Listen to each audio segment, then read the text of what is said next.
After crossing the old bridge to cross the Dolores River, I found this interesting little turnoff that took me down to what appears to be an old campsite. Maybe even not that old, but it looks like somebody was actually had a campfire and doing some cooking down here. The first glance at it made me think that this was some kind of Native American ritual place, because it had what looked like a small structure, but then I realized that was probably just something to hang a pot on over a fire to cook some food. But the more interesting thing along this valley was the flume, the hanging flume. They're calling it a hanging flume. Back from the history of the 1880s gold rush, they decided that they needed hydraulic pressure and they didn't have enough water, so they hung a flume, and you can see traces of it along this wall to the right. They drilled holes and hung mounted hangers to divert water 7 miles.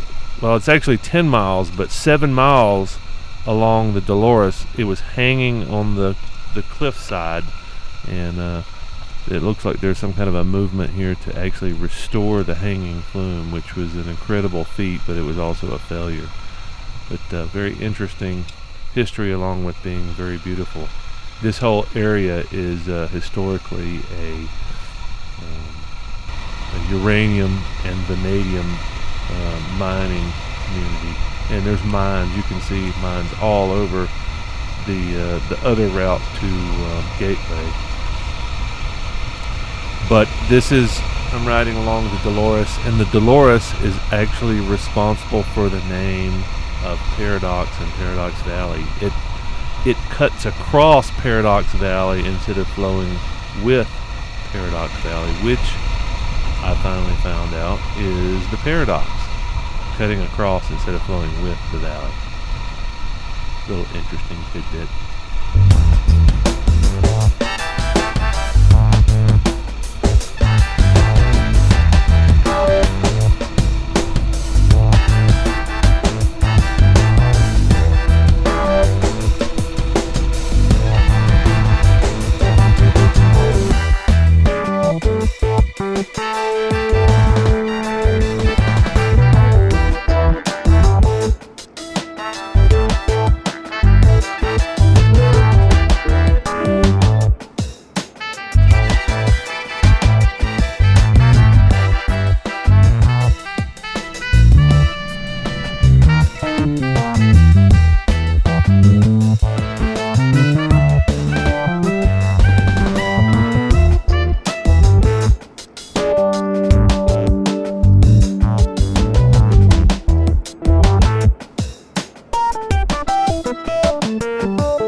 It's so funny, when I pulled up here, there was not a breeze, and I was so disappointed because I came to Paradox Valley, and that's what this is back here. That little village down there is Paradox, Colorado. And in 2011, I came up here for the first time. I'd just ridden the San Juans, and I came through Paradox Valley. It's just beautiful. I don't know if you can see the colors as well as I can, but just big long valley. And I came up here and parked, took a break, and the wind was just freaking howling. It's like being in a wind tunnel. I think that's what I said. I'd never experienced that much constant wind anywhere, and it was just kind of shocking. And at that point, I wondered, what's paradox mean? What does that mean? What is the paradox? Is there something about this valley? Is there something about this ridge? And I never looked it up, but I always wanted to come back up here to see if it was a constant wind like I remembered. And I got back up here, and it's like it is now. It's just not even a breeze.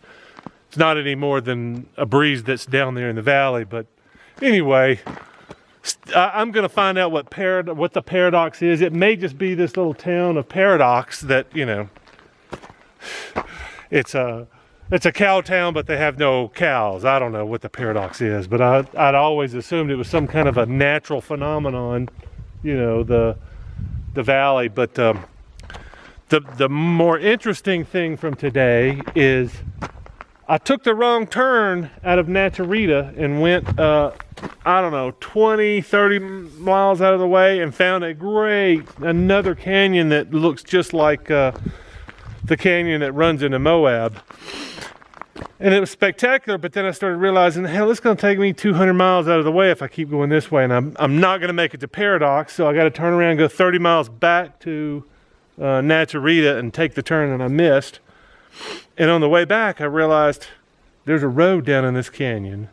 There's a bridge, a closed bridge, but I got across it, and my God, it was perfect. I'm so glad I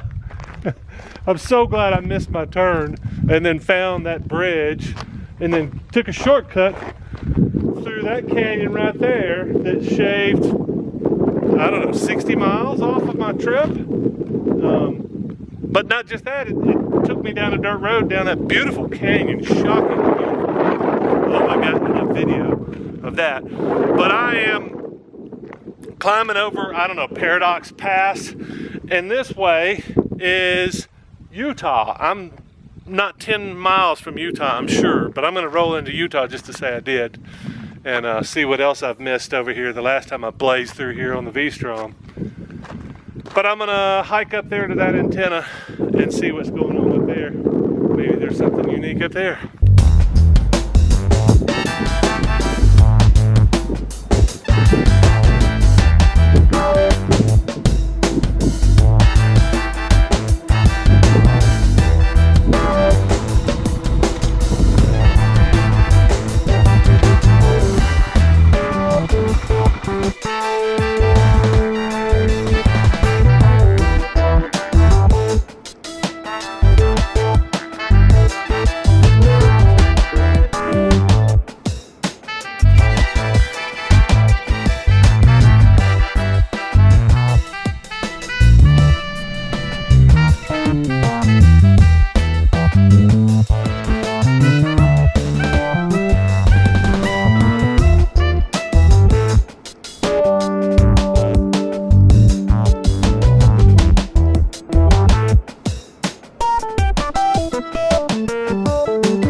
Bye.